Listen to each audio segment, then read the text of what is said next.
The Motor Thermal Model Interactive Calculator helps engineers predict motor temperatures and ensure safe operating conditions under various thermal scenarios. The calculator offers 6 calculation modes: steady-state temperature rise, required thermal resistance, and maximum power dissipation.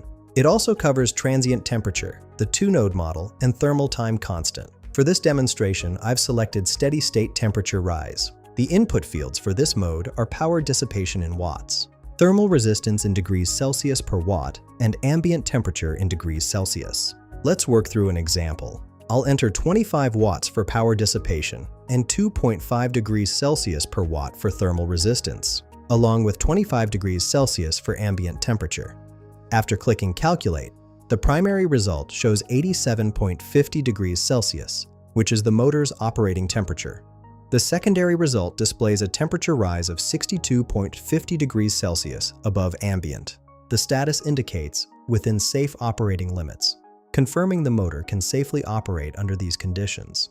This calculator streamlines thermal analysis for motor selection and system design. Find the link in the description below.